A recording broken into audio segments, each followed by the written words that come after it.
আসসালামু আলাইকুম, সবাইকে রমাদান মোবারক। এই রোজার ভিতরে আরেকটু সহজ চটজলদি একটা রেসিপি নিয়ে আসলাম সবার উদ্দেশ্যে, যেটা ছোট বড় স্টুডেন্ট, ব্যাচেলার, ঘরোয়াভাবে সবাই রান্না করে খেতে পারবেন।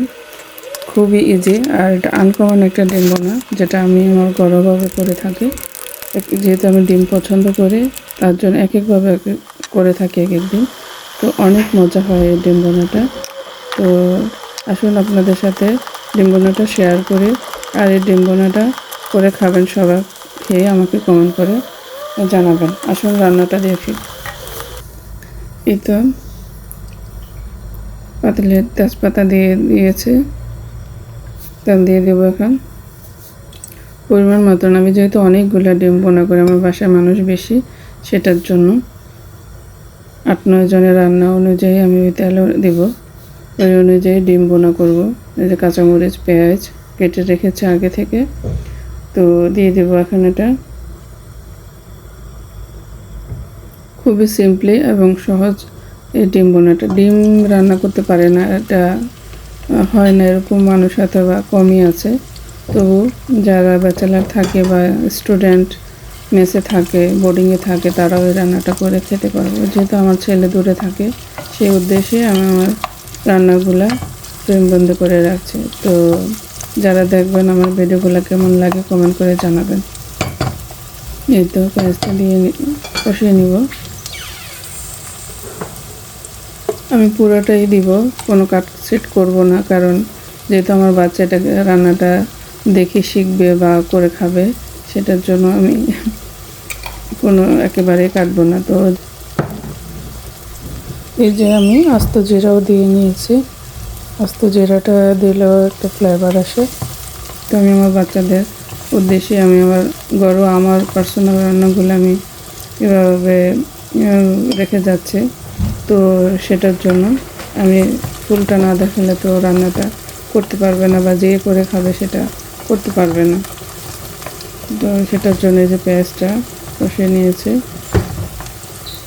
এটাতে এখন বাকি আদার যা যা মশলা দিব, ডিম বোনাটা তাতা দিব। আপনারা আপনাদের মন মতো মশলা দিয়ে নিতে পারবেন। ডিমে অত অনেক রকমের মশলা দিতে হয় না, তবুও আমি এখানে আদা, রসুন, ধনিয়ার গুঁড়া, জিরার গুঁড়া, মরিচ, লবণ, হলুদ পরিমাণ মতো দিয়ে নিয়েছি। যেহেতু অনেকগুলো ডিম আমি একসাথে করব, সেটার জন্য ওই পরিমাণ অনুযায়ী দিয়ে নিয়েছি। সবগুলো মশলা দিয়ে ভালো করে আবার একটু গরম পানি দিয়ে সুন্দর করে কষাবো। মানে রান্নাতে আসলে যত কষাবেন ততই রান্নাটা টেস্টি হবে। এটা যেটাই হোক অবশ্যই মজা হবে। যে কোনো কাজে মনোযোগ দিয়ে করলে অবশ্যই এটাতে ভালো ফল পাওয়া যায়, সব কিছুতেই। তো রান্নাটাও সেম একই জিনিস, শুধু যে রান্নাতে হলো না হলে না, এরকমভাবে করলে কোনো খাবারের টেস্টি হয় না, জিনিসও যেমন সুন্দর হয় না, যে কাজে করবেন কাজটাও যেমন সুন্দর করে হয় না, দেখতে ভালো লাগে না। সেম রান্নাটাও এরকমই হয়, দেখতে ভালোও লাগে না, খেতেও মজা লাগে না। এই তো আমি জল দিয়ে দিয়েছে, এটা ভালো করে আবার কষাবো।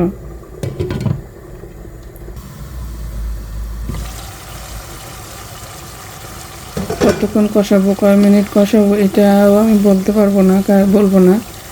আমার একটু বেশি লাগতে পারে, আপনাদের আর একটু কম লাগতে পারে। এটা ডিপেন্ড করবে যখন আপনারা জলটা দিবেন, যে কতটুকু কষাবেন ওইটার উপর। আপনারা আপনাদের মন মতন ওই অনুযায়ী করে নেবেন। অ্যাকচুয়ালি টাইমটা বলে দেওয়া মানে যে না হচ্ছে না, তখন দেখা যাবে যে খাবারটা রান্নাটা সুন্দর হবে না, তখন ইনফরমেশনটা ঠিক হবে না, এটা মনে হয় আর কি। এই তো এই যে ডিমগুলো, এতগুলো ডিম আমি একসাথে বোনা করবো আর কি। যেহেতু আমার বাসায় মানুষ বেশি, এটা দিয়ে সেহরিতে খাবে। রোজা আমি শর্টকাট রান্না করি অনেক সময়, তো এটা আর কি। যখন দেখা গেছে দুইটা তরকারি হয়, কিছু খুঁজে পাচ্ছি না, ডিমটা তো হাতের নাগালে থাকে, ওই ডিমটা রান্না করে ফেলে শর্টকাট। এক এক দিন এক এক রকম করে আর কি। তো আজকে এভাবে বোনা করতেছি। আমি বিভিন্নভাবে বোনা করে, প্রসেস স্টাইলেও বোনা করে, আস্ত সিদ্ধ করে বোনা করে, যেভাবে ভালো লাগে। ডিম অনেকভাবে যে যেভাবে পারেন বা পারি আমি যেভাবে, ওইভাবেই করি। এই তো ডিমগুলো সবগুলো একসাথে ভেঙে নিব। আসলে আমার ছেলেটা খুবই মিস করে আমার হাতের রান্নাগুলো। তো আমি জানি না হায়াত মতের কথা বলা যায় না, রান্নাও করে আপনাদের সাথে একটু গল্পও করি। আমার ছেলে আমার মেয়ে যখন আমার এই রান্নাগুলো দেখবে, বিদেশের বাইরে যেহেতু থাকি বা ওরাও থাকে, লেখাপড়ার জন্য অনেক সময় দেখা গেছে যে রান্নাবান্নাটা আমরা যেভাবে শিখেছি বা শিখিয়ে দিয়েছে আমাদের বাপ মা, এভাবে নাও করতে পারে। তো হয়তো বা যখন বড় হবে ওরা এগুলো দেখলে আশা করি আমার রান্নাটা করে ট্রাই করে ওরা খাবে ইনশাল্লাহ। তো এই তো ডিমগুলো ফেটে নেব। সবগুলো সুন্দর করে ফেটে নিলে এভাবে আস্তেও দেওয়া যায়, আস্তে আস্তে থাকে। তো আজকে আমি এটা ফেটে নিব, একবার জর্জরা বোনাটা করব, যেটা আমরা জর্জরা করে কোনো কিছুর সাথে রান্না করি। যেমন সবজির সাথে অনেক সময় রান্না করা হয়, করলার সাথেও ডিমটা দেওয়া যায়, তারপরে হলো কহির সাথে দেওয়া যায়। আজকে এই যে আমি টমেটোর সসটা থেকে একটু সসটা দিয়ে দেব কালারটা সুন্দর হওয়ার জন্য, একটু দিয়ে দেব। সবার লাস্টে একটু টমেটোও দেব যেন একটু দাঁতে বাঁধে, খেতে ভালো লাগে। একটু অল্প করে সস দিয়ে দিব জাস্ট কালারের জন্য।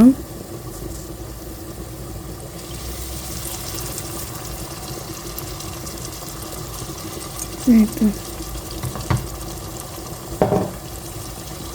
সসটা দিয়ে সুন্দর করে আবার কষাই নিব অনেকক্ষণ, তারপরে ডিমটা দিব।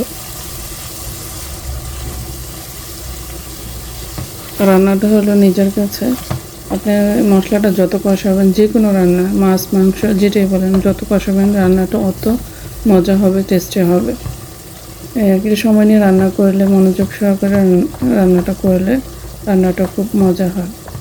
আর আমার এই রান্নাটা সবাই করে খেতে পারবেন, যারা ব্যাচেলার থাকে বা স্টুডেন্ট দূরে থেকে লেখাপড়া করে, তারাও দেখা যায় ঘরোয়া খাবারগুলো খাওয়ার জন্য তাদের অনেক আত্মাটা পড়ে থাকে, তো তারাও করে খেতে পারবে।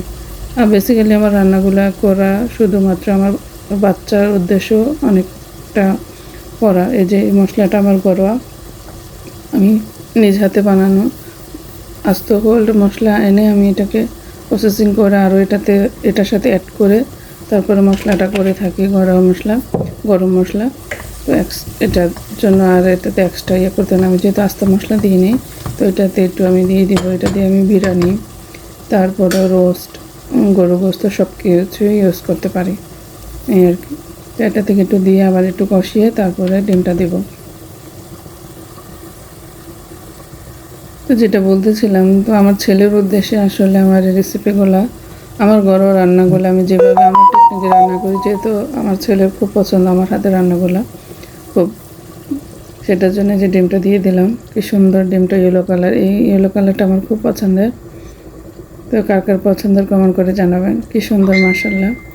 আর ডিম বোনাটাও অনেক মজা হয়েছিল। আসলে বিভিন্ন রকমের ডিমটাকে রান্না করা যায় আর কি। ডিম রান্না করাতে কোনো ঝামেলা নেই, যেহেতু কোনো কাটা ধোয়া বাছার কোনো ঝামেলা নাই, সেটার জন্য আর কি। এটাকে ডেকে রাখবো, এটা অনেক ফুলবে আর কি। এটাকে বয়েল করেও ডিমটাকে রান্না করা যায়, মানে বিভিন্ন রকম যেভাবে মানে আমি যত আইটেমে পারি অত আইটেমে আমি রান্না করি, এক এক দিন এক এক রকম করে বাসার ভিতরে। যেহেতু আমার অনেক মানুষ বাসা, সেক্ষেত্রে অনেকগুলো ডিম করতে হয়, বোনা করতে হয় একসাথে।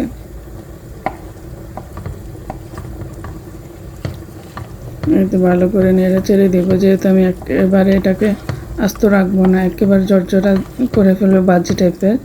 তো কারণ এটা হলো এক্সট্রা তরকারির সাথে এক্সট্রা হিসাবে, সেটার জন্য যেহেতু আজকে ডাল বা বাজি টাজি কিছু করি নাই, সেটার জন্য এই ডিমটাকেই রাখলাম আর কি সেকেন্ড প্লেট হিসাবে।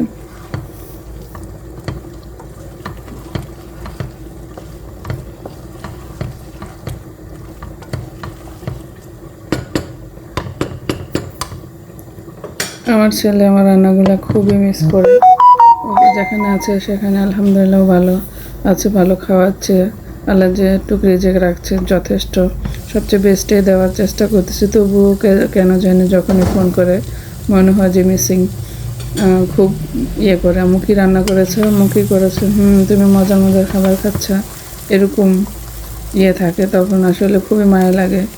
তো আমি এই যে টমেটোগুলো দিয়ে দিলাম, এটা জাস্ট দিয়ে দিলাম, একটু জাস্ট গললে আমার ডিম বোনাটা কিন্তু আমি নামিয়ে ফেলবো। এটা হয়ে গেছে অলমোস্ট, শুধু টমেটোটা গলবে, তারপর ধনেপাতা দিয়ে নামিয়ে ফেলবো। তো যেটা বলছিলাম, ছেলেটা খুব মিসিং করে, আর এমনিও আমার ছেলে গেছে পর ওর পছন্দের খাবারগুলো আমি খেতে পারি না, খাই না ওর উদ্দেশ্য করে, ও আমাকে মানা করে না, কিন্তু আমারই পেটে যায় না। তো সেটার জন্য আমি এই রেসিপিগুলো রেখে যাচ্ছি, যেন আমার ছেলে দূরে থাকলেও বড় হলে আমার ছেলে মেয়ে যেন ওরা আমার হাতের রান্নাগুলো ওরা করে খেতে পারে, সেটার জন্য। তো আমাকে সাপোর্ট করবেন, আমার ভিডিওগুলো ভালো লাগলে লাইক কমেন্ট শেয়ার করবেন, কেমন হলো সেটাও জানাবেন। যেহেতু নতুন একেবারে অনেক কিছু ভুল হতে পারে, ক্ষমার দৃষ্টিতে দেখবেন।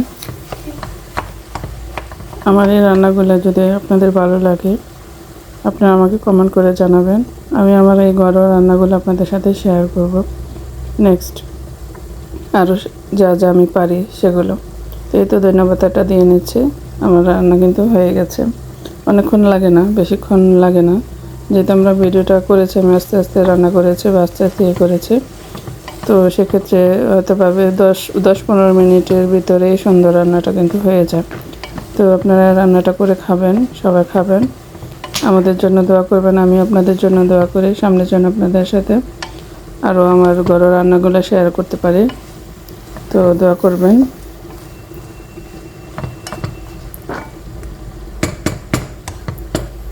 এই তো সুন্দর রান্নাটা হয়ে গেছে।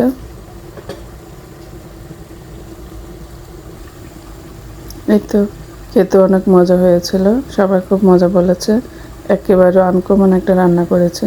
তো ভালো থাকবেন, আল্লাহ হাফেজ।